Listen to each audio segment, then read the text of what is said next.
On today's episode, I will go over the Chicago Blackhawks being the betting favorites for the next team that Auston Matthews suits up for, and I'll also get into Colby Barlow's NHL Draft Profile. All that and plenty more right here on Locked On Blackhawks. You're Locked On Blackhawks, your daily podcast on the Chicago Blackhawks. Part of the Locked On Podcast Network, your team every day.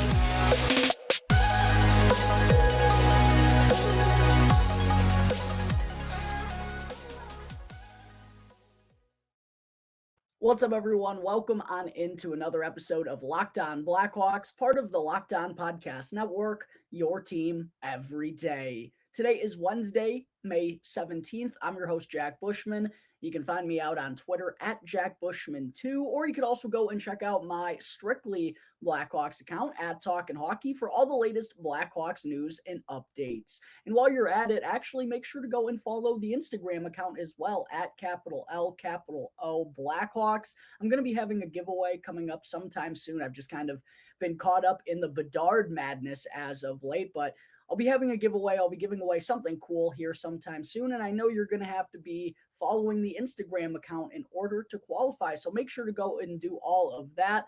And another reminder that you can follow along for free on YouTube and wherever you may be listening to your podcast. Make sure to go and do that real quick, folks, so that way you can get the latest episode as soon as it comes out each and every day. All right, good afternoon, everyone. As always, thank you all for joining me on another episode of Locked On Blackhawks, your one-stop shop for all things Chicago Blackhawks. Thank you all for making the show your very first listen here to start off your day. First, just want to apologize for having the episode come out a little bit later than usual. I try to get these things out between 10, 10:30, 11 o'clock in the morning so you can get them on your lunch break, or even if you're a little bit behind, then you can catch up on the episode during your morning commute the following day. So I apologize for getting this one out a little bit later in the afternoon, but it was for good reason. I'll be wrapping up today's show with my first 2023 NHL Draft Profile. Not really much of a spoiler alert here. You all see it in the title already. I'll be diving into Colby Barlow, forward for the Owen Sound, and a lot of the reasoning behind this episode getting pushed out so late was because kind of wanted to do my due diligence, do my homework, do my digging into Colby Barlow so I have the best understanding as to what type of player he exactly is and what he could be in the future if the Blackhawks do wind up selecting him. So apologies for that, but I promise it was because I was getting all the insight possible on Colby Barlow. As I mentioned, we'll be getting into that to wrap up today's show. To open things up this afternoon, I have a very intriguing topic of conversation, folks, and one that also needs to be taken with a grain of salt a little bit. But that's what we do here in the off season. It's a fun conversation nonetheless to have. We kind of overreact to things. There's not a whole lot of news going on, especially covering a team that's not involved still in the Stanley Cup playoffs. So it's kind of how things go in the offseason. We like to have fun, have exciting and intriguing conversations. And I do actually think there's a little bit of merit behind this one. Of course, what I'm referencing is Bet Online recently releasing their odds for the next team that superstar forward Auston Matthews will suit up for. And drum roll, please. The Chicago Blackhawks are the favorites on that list. Blackhawks are 2-1 right now to be the next team that Auston Matthews suits up for. The Arizona Coyotes are next at 3-1. Rangers are 5-1, while the Kings and Golden Knights are both at 6-1. If you want a little bit of that action, go and check out Bet Online.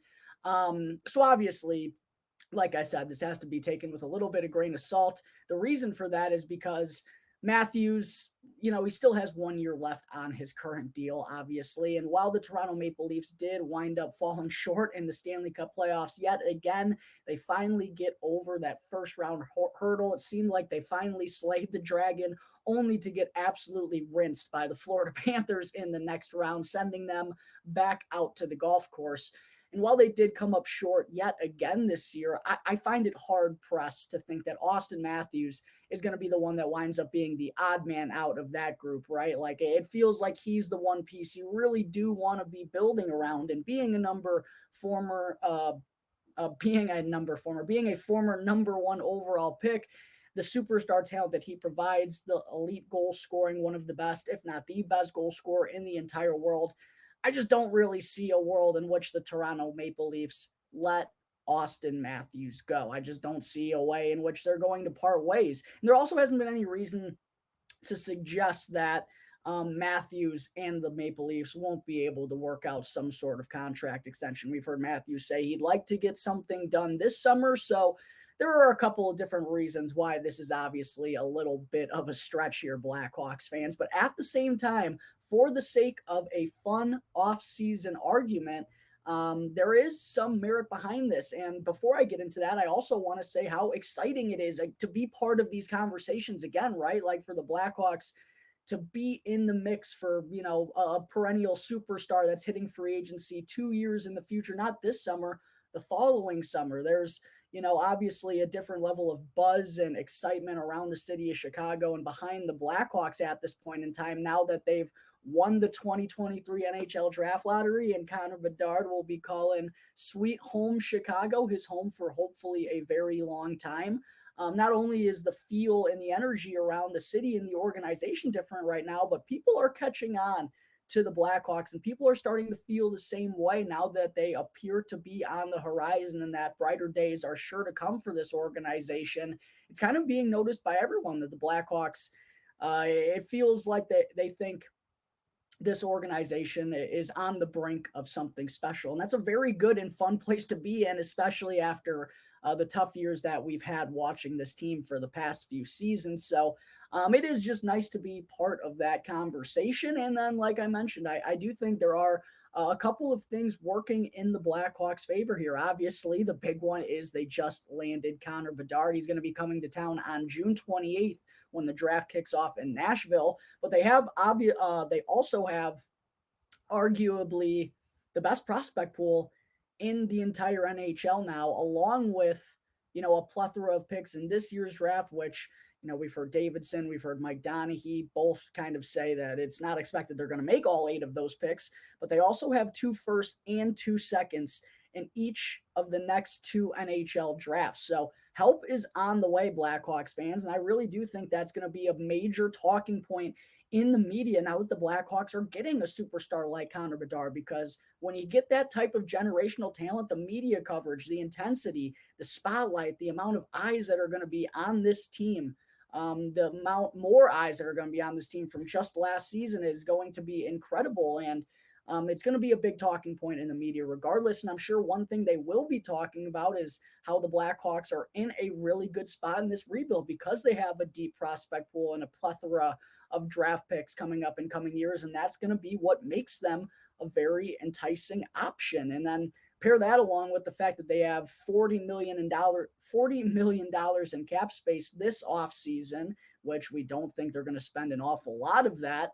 But they also don't have a single forward that played at the professional level this season. They have some ELCs out there, but none of the forwards that played either with the Blackhawks or for Rockford this past year are signed on past the 2023-2024 season. So basically, Kyle Davidson in the front office gets a blank slate with the forward group moving forward. They don't have anyone on their books past the end of next year. So they're going to be very freed up to kind of do whatever they want and go and pursue and be aggressive towards many different free agents. So they are going to have the financial capability to work in a big gun like Auston Matthews, who's going to command, upwards of probably $12-13 million. While the Blackhawks, I do still think they got to be careful with, guys like Korchinski, Nazar, other prospects that are going to be coming up as well.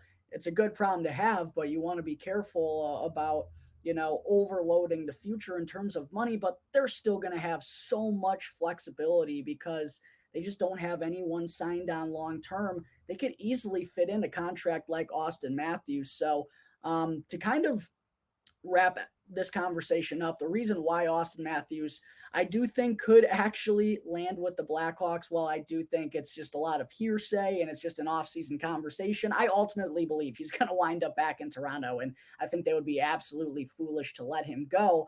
But if for some reason, extension talks don't go the way that he wants them to or the front office wants them to, and they end up coming to a split, the Blackhawks are going to be able to make as good of a pitch as anyone with Connor Bedard, numerous draft picks still coming up in the future, a lot of prospects in the pool going to be arriving in coming years, and a lot of money to go and spend to bring in other help. And then even if, just for the sake of conversation, if they realize they're not going to be able to come to a deal somewhere in the middle of next season and they're going to ultimately try and trade Auston Matthews, again, very unlikely, or Blackhawks fans, just an offseason conversation, the Blackhawks are still one of the teams that would be able to make an aggressive push for Auston Matthews because of that plethora of draft picks and because of the prospects that they'd be able to offer up in return to make a deal like that kind of happen. So look, it's far-fetched. It's an off-season conversation. I'm putting that out there first and foremost. I do think, though, if this somehow happens, the Blackhawks would be in a really good spot to land him. So the reason why Auston Matthews would go to the Blackhawks is for those reasons.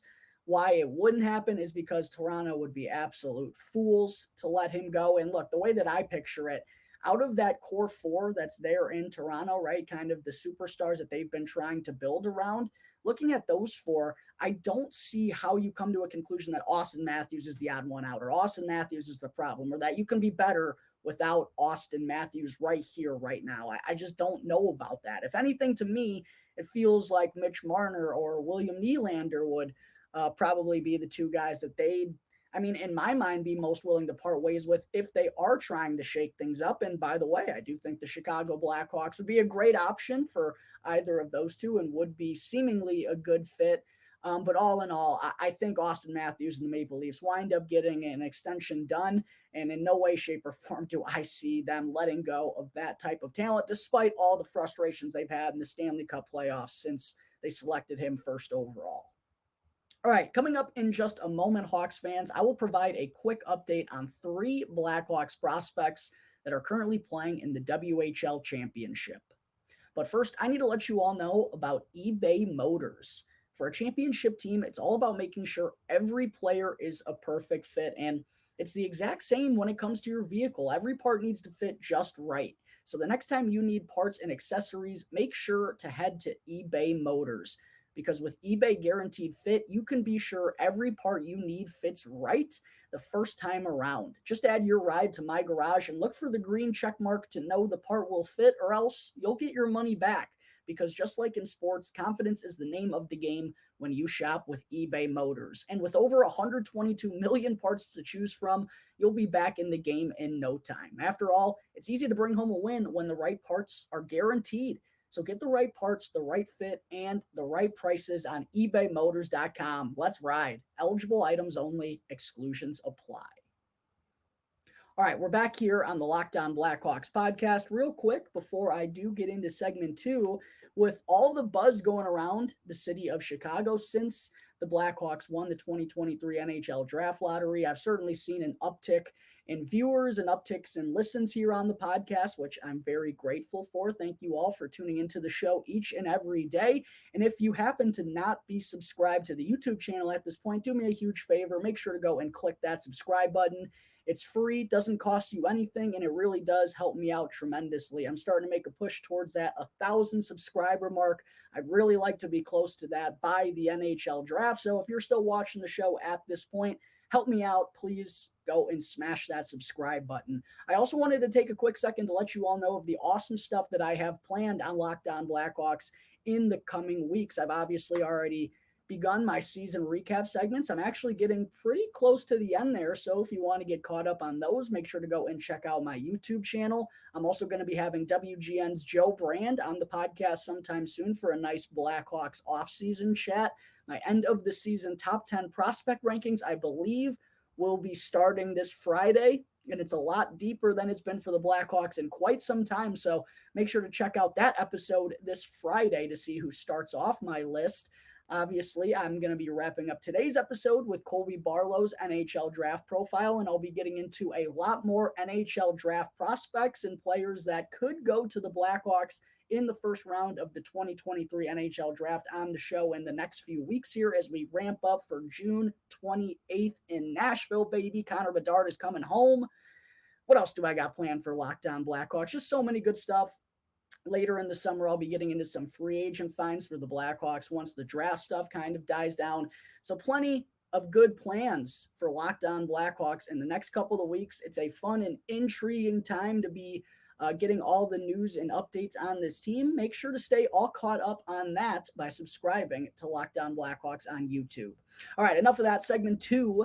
I do want to talk for a quick second about a trio of Blackhawks prospects that will perhaps all be involved in my upcoming top 10 prospects list. Make sure to stay tuned to see where/if they do wind up on that list. But all three of them are actually playing in the WHL championship game right now for the Seattle Thunderbirds. Those three prospects that I'm talking about, of course, are Kevin Korchinski, first round pick in the 2022 NHL draft, 7th overall. Nolan Allen, the Blackhawks' first-round selection in the 2021 NHL draft, and Colton Dach, who was a second-round selection in the 2021 NHL draft, all of which we could see at the professional level next year, which I'll get into more here in just a second. But currently, the Seattle Thunderbirds lead the WHL Championship Series 2-1 over the Winnipeg Ice, which is another absolutely loaded squad in the WHL, and they also have top draft prospect Zach Benson, who I'll be getting into, I'm sure, here sometime in the next couple of days or next couple of weeks. But yeah, Seattle holds a 2-1 lead currently in the series. They actually dropped game 1, believe it or not. I know the wagon that is the Seattle Thunderbirds losing a game in this economy, right? But they dropped game 1 to Winnipeg only to bounce back and take games 2 and 3. And now they have momentum on their side heading into game 4 this evening. And they're also, I might add, the last Blackhawks prospects that are still playing, the last players in the Blackhawks organization, actually, that are still playing hockey at this point in the year. And it actually could keep on going up until June. If they wind up beating the Winnipeg Ice, they would advance into the CHL's Memorial Cup if they wind up winning this series. And kind of taking a quick glance around the rest of the CHL, the OHL final is down to the London Knights, who defeated defenseman prospect Ethan Del Mastro in the Sarnia Sting. They actually trail the OHL final right now to the Peterborough Petes. They lead the series 2-1.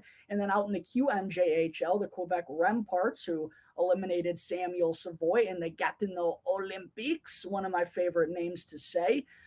They lead the, I don't want to look at my notes. Who was it? The Quebec Remparts. They lead the Halifax Mooseheads. I knew it was in my brain somewhere, just had to find it and dig it out.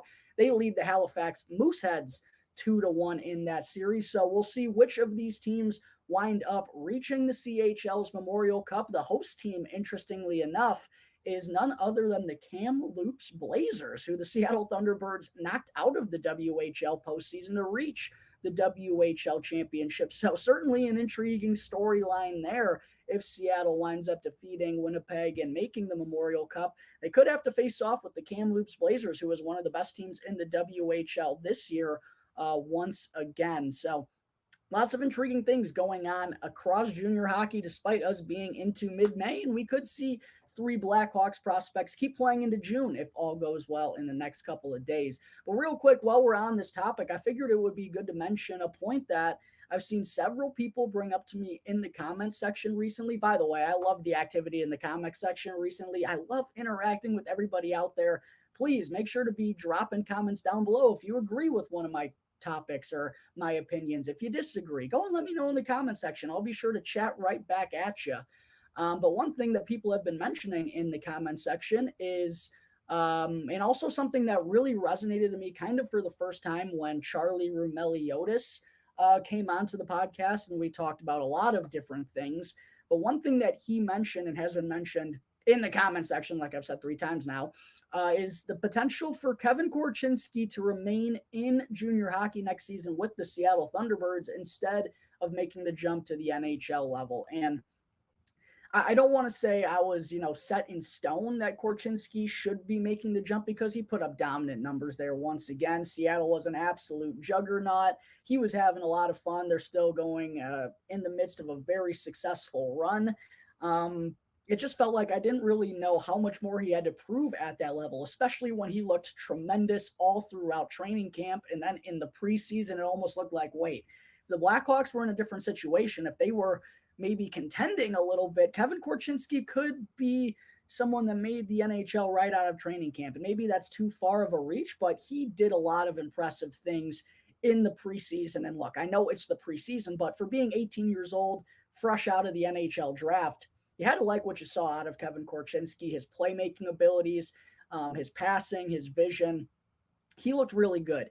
But one thing that Charlie Roumeliotis mentioned is just how, despite how things have changed for the Blackhawks, and this was before Connor Bedard, but despite how the Blackhawks, it looked like it was starting to be the turn of this rebuild where some of the prospects that they're hopeful for are finally starting to come to the NHL level. And it felt like it would be a really good opportunity for Kevin Korchinski to crack into the NHL and to make that leap. It just felt like a good time for him to do that with all that he had accomplished in the WHL.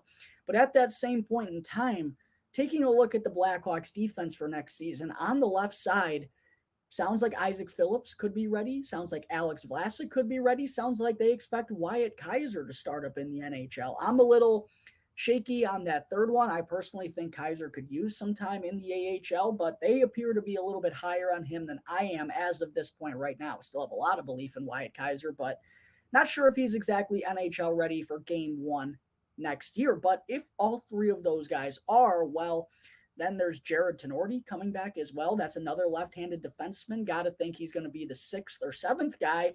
And then what's going to happen with Caleb Jones? What's going to happen there? I mean, it already looks like from the shape of it right now, even if Wyatt Kaiser starts in the AHL, it's still going to be a little bit of a tight squeeze on the blue line for the Blackhawks next season. And throw Kevin Korchinski into that mix, and it starts to get even more complicated. And even beyond that, the reasoning that Charlie mentioned for being a little bit more patient with Korchinski is because he is a little bit of a smaller, he's tall and kind of lanky. He's still got some weight to throw on. He could still use some maturation. He's still got a little bit ways to grow in that area, and letting him go through that on his own time in Seattle may not be the worst thing in the world. And we've seen the results of the Blackhawks rushing prospects along too fast in the last couple of years. And I know that was a completely different regime, but the fact still holds the same, that the Blackhawks really haven't been all that patient with any prospects in far too long. And while Kevin Korchinski very well could be capable of playing in the NHL next year, it probably won't hurt to send him back to Seattle and let him develop a little bit further, absolutely tear it apart there once again, be coming out of Seattle thinking he's the man, and ride that sky-high confidence, hopefully into the start of a very long and successful NHL career. I really do think that's more on the table now than I realized kind of even just as shy as a month ago. I do think it's probably the more likely path at this point in time, just kind of taking the shape of this Blackhawks roster. And also, we've heard Davidson say he wants to stay patient. He wants to stay on course. He doesn't want to deviate from the plan that he had set in place, and that was to be extremely patient. We expect the Blackhawks to be patient in free agency. We don't think they're going to be very aggressive. I wouldn't expect them to be all that aggressive in terms of their prospects going into next season either. So, like I said, I think Kevin Korchinski could play at the NHL level next year, and it wouldn't surprise me to see him leave Seattle. I also don't think it's the worst thing in the world if he remains there for one extra year. As far as Colton Dach and Nolan Allen go, I think both of them are going to be with the Rockford Ice Hogs next season. This is the last of their junior hockey that they're going to be playing. I don't think either of them are going to be making a push for the NHL roster. Maybe Colton Dach if he takes an exceptional leap here in the offseason. But I think both of them could do some good down in Rockford. Again, that patient mentality from the front office, right? So we'll see what winds up happening with Korchinski, but I'd expect those latter two guys, Nolan Allen and Colton Dach, to be with the Rockford Ice Hogs for next season. All right, coming up in just a moment here, Hawks fans, the fun is going to get started. I still have to get into 18-year-old forward Colby Barlow's 2023 NHL Draft Profile. But first, I need to talk to you all about Bird Dogs, a new sponsor here on the podcast. And if you're looking for fit, comfort, and versatility, then look no further than Bird Dogs. I personally love their stretchy fabric that makes me extra comfortable in their shorts and pants, and they give me the freedom I need to wear them wherever, whether that's on the golf course or to a work meeting, and even when I'm just hanging out and kicking back with my friends. And for me personally, I hate having to dress up for like formal type events or basically for anything. I hate dressing up, but Bird Dogs actually makes it so easy because their clothes are so comfortable.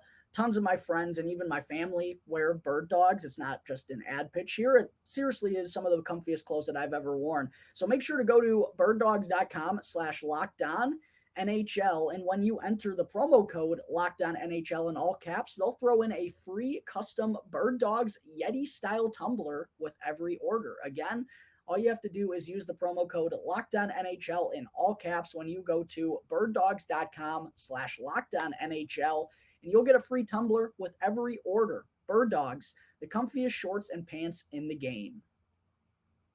All right, before I wrap up today's show, folks, I'm very excited to start getting into my 2023 NHL Draft Profiles, and I was actually a little giddy here earlier today when I was watching some of the film and reading up on Colby Barlow, who will have the honors of going first in my NHL Draft Profiles. I was getting a little giddy and getting a little excited, and well, I do really enjoy draft day, and I love watching these prospects.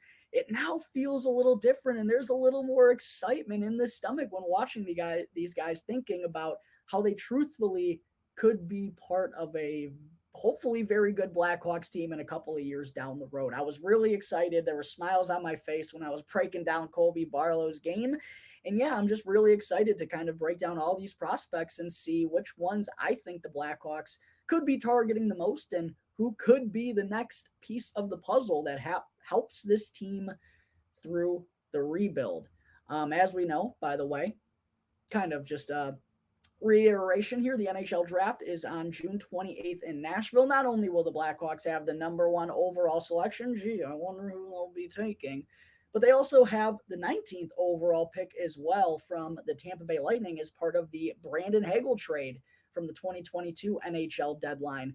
And something I've talked on the show a bunch here recently is, how the Hawks are expected to package some of their picks. They got 4 second-round selections this year. We've heard Kyle Davidson mention it, Mike Donahue, Chief Scout. They both kind of reference how the expectations for the Blackhawks to be aggressive with those slew of draft picks and to try and move up potentially earlier into the first round of the NHL draft. Of course, though, it does take two to tango. Another team has to be willing to move down. I personally imagine it does wind up happening, but just in the case that it doesn't, I will also be going over some potential prospects that fall into the 19 range, right around there where the Blackhawks would be picking if they do wind up staying home. And I'll also be looking at some that could go in the back half of the top 10, where it seems like the Blackhawks would possibly be trying to trade up to. And then also one thing I do want to reference, there's also, a lot that's going to be happening after the top 5. It's very up in the air. We'll likely see a bunch of players move up and down once the names end up getting called. So take all of these draft rankings and scout rankings and prospect rankings and all this stuff. Take it, I know I've said grain of salt a lot on today's episode, but take it for what it is. It's not going to exactly sort out that way that anyone has it. But yeah, it should be really interesting to see what happens after that top 5. But the first player, as I referenced, that I am going to be taking a look at here, and this wasn't done in any order or anything. It wasn't like my personal preference or my rankings or something like that. No, it was just a name that I've seen thrown out there in the comment section a bunch recently, and also a player that I think slots in where the Blackhawks could be trying to trade up to. And that is none other than 18-year-old forward Colby Barlow. 6'1", 190 pounds, spent the past 2 seasons playing for the Owen Sound of the OHL, where he was impressively the captain of that squad as a 17/18-year-old this year. And he tallied 79 points in 59 games, 46 goals, 33 assists, had the second highest points per game among all draft eligible players in the entire OHL. He was also part of Team Canada's U18 team at the World Juniors, where he tallied 4 points in 6 games and also wore an A as an alternate captain. Kind of looking at the rankings on Barlow, all in all, it feels like most of them have him slotted somewhere in between number 8 and number 16. The Daily Faceoff has him at number 10. Same with TSN's Craig Button. Bob McKenzie and the Hockey News have him at number 8. Sportsnet has him at number 9. And interestingly enough, Dobber Prospects has him all the way down at number 22, which I thought was interesting to see. But odds are the Hawks would likely have to trade up if they wanted to get Colby Barlow. It doesn't seem likely that he's going to fall all the way down to number 19. But first thing I kind of did some reading on Colby Barlow, wanted to see what some of the top scouts that I go to, what they had to say about him. And a lot of the talk was about how he's the full package in terms of hockey sense and IQ and can play all three zones. He's a leader. He's willing to play defense and provide that all-around game. And it's kind of what makes him feel like a very safe pick here in the first round of the 2023 NHL Draft. It makes you think, in a couple of years, you can plug him into a second-line role and he'll be a valuable goal scorer. And it feels like it's a safe bet for him to be a sturdy NHLer because of all what he's able to do aside of just his skill game. And as mentioned earlier, he's a leader and wore a letter for not only the U18 World Juniors team for Team Canada, but also being a captain at 17 years old. Very impressive for him to be able to command a room like that and be the leader of that club at such a young age. And not only is he a good leader off of the ice, the way he plays the game, you can see why it's very easy to follow his lead on the ice because he plays the game the right way. And I really think there's going to be a lot of teams that love the intensity and the compete level and the drive and the passion that Colby Barlow plays with. I think it's probably the biggest thing that makes him an intriguing prospect, along with his smarts and hockey savvy. And then pair that along with, one of the best goal scorers in this year's draft, and it's easy to see why he's such an intriguing option. He potted 46 goals in 59 games for the Owen Sound this season, a team that was very offensively challenged without him. Barlow actually accounted for 22% of all the Sound's goals this entire season. He also potted 30 goals the year prior as a 16/17-year-old. And when I was doing some research, I saw there was a very short list of players who have accomplished that feat in OHL history, and most of them are very successful NHL players now at this point in time. And what Barlow provides in that aspect, what makes him such a gifted goal scorer, is kind of like his entire game. He can provide you with a little bit of everything. He has an absolute cannon of a wrist shot, a really strong curl and drag that, quite honestly, looked similar to Connor Bedard's. A lot of power behind it, good technique, good form, can snap it off and beat goaltenders from, a couple of strides within the blue line. Really strong and dominant wrist shot. He also has the capability to shoot one-timers from the right circle as a lefty. He scored a lot of his goals that way this season for the Owen Sound. And then he has a willingness to go to the front of the net and use his size to his advantage. He's not a huge and, massive player, but again, he has a good compete level and the desire to go there. He works hard with every shift. He puts his nose down and he goes to the dirty areas. He can score a redirect or he'll score a greasy goal. He knows how to find those areas where good goal scorers score a lot of their goals, right? And he's very multifaceted in the goal scoring department. And, as someone who scores 46 goals in 59 games, you got to have a lot of tricks up your sleeve, and you have to be able to do it in many different ways in order to be that effective. So I really do think that's probably the most intriguing part of Colby Barlow's offensive game.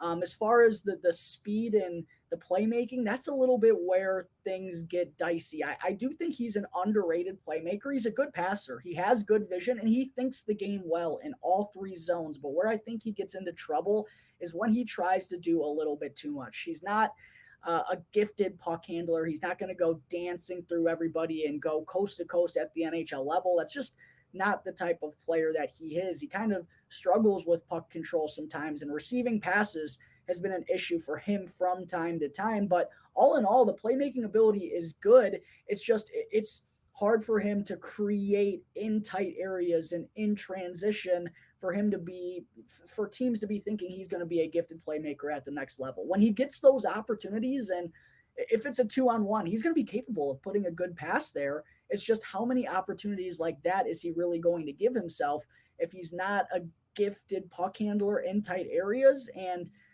he doesn't have high end level speed. He's a good skater. It's actually been quoted as improved over the last couple of years. Good first powerful stride, but I do think it is still something that he's going to have to work on. And if he doesn't, that's kind of going to limit his playmaking abilities. So I do think that part of his game is a little bit, I don't want to say underrated. I don't think it gets talked about enough because of some of the issues in transition, but when he does get those opportunities, he does make a lot of good passes. And if you watch film on him, he'll pull up in the offensive zone and make the right read, finding the trailer in transition. So I do think he's capable of being a good playmaker. There are just some things he's going to have to work at in order for that to happen. But yeah, I mentioned the speed has been reportedly much improved. Where did I leave off at? I guess, yeah, as far as his NHL future and planning out what type of player he would be, I think the goal scoring is always going to be his best overall offensive asset. I think that's going to be his strongest turning point, is more of a goal scorer than a natural playmaker. And that's where you kind of see some concern about his upside and taking him so high in the first round of the NHL draft. If he's not going to be an elite puck carrier in transition and doing a lot of the puck hauling in those areas, how high do you really want to be taking him, especially as a guy that doesn't play center? He plays on the wing, is a prominent goal scorer. That's kind of the concern about Colby Barlow. But all in all, he's a super smart player. A lot of scouts talk highly about his IQ and his savviness out there. He competes hard. He's very driven, always hardworking on every shift in all three zones. He has a willingness to play defense. He's played on the penalty kill as well as the power play for the Owen Sound. He's very versatile. He's a leader on and off the ice, wore a letter for Team Canada, the captain of the Owen Sound at 17 years old, and plays a style that's very easy to lead behind and also can be a goal-scoring threat, can be the one-time shooter on the power play, does have some limited playmaking concerns, but all in all, a pretty good offensive game to go with a strong ability to make an impact away from the puck and in lots of different areas. Personally, I really like Colby Barlow's game, and I think he could be an intriguing option possibly to kind of pair up with Connor Bedard in the future because of his goal-scoring ability. Connor Bedard, I mean, knock on wood here, but Connor Bedard is going to be creating a lot of opportunities and getting a lot of attention. Would probably be nice to have a gifted goal scorer alongside him. And one thing I did also want to mention, in the OHL's coaches poll this year, some of you may have recalled seeing Blackhawks 2022 third round pick. Third round pick, 66 overall. Boy, Gavin Hayes was named, what was voted as to having the second best shot among all forwards in the entire OHL. Number one was this guy, Colby Barlow. He was voted as the hardest shot, the most dangerous shot, and the most powerful shot among all forwards in the OHL this past season. A very gifted goal scorer, lots to love away from the puck as well. I think Colby Barlow is a very intriguing option. I could imagine him going somewhere right around number 10. Again, I think the Blackhawks have to trade up probably to get him, and it's probably honestly unfair of me to say where I see him going because there are a lot of prospects I still have to dive in more to. But I do think the Blackhawks would have to trade up to Colby Barlow. I see why there's a lot of love around this guy, a perennial goal scorer that does everything you want, is a leader, checks off all the boxes, very smart and savvy. Yeah, I could see it. I really do like Colby Barlow. No, it's only one prospect down, but seems like a guy, I understand why a lot of Blackhawks fans have wanted me to go over him. Easy to see why he's kind of a fan favorite here as we lead into the 2023 NHL draft. We'll see if it winds up being Colby Barlow if the Blackhawks do end up trading up. All right, I think that is going to wrap up Wednesday, May 17th episode of Locked On Blackhawks. As always, thank you all again for tuning into the show, and make sure to go and follow Locked On Blackhawks for free wherever you may be listening to your podcast, and to go and subscribe to Locked On Blackhawks on YouTube, and that way you can get the latest episode as soon as it comes out each and every day. Once again, I'm your host, Jack Bushman. You can find me out on Twitter at JackBushman2. You can also check out my Strictly Blackhawks account at Talkin' Hockey, and make sure to go and follow the Instagram account at LO Blackhawks on Instagram. You're going to have to be following that account anyway to win my upcoming giveaway. So until tomorrow's episode, I think that's going to do it here for the Locked On Blackhawks podcast, part of the Locked On Podcast Network, your team every day.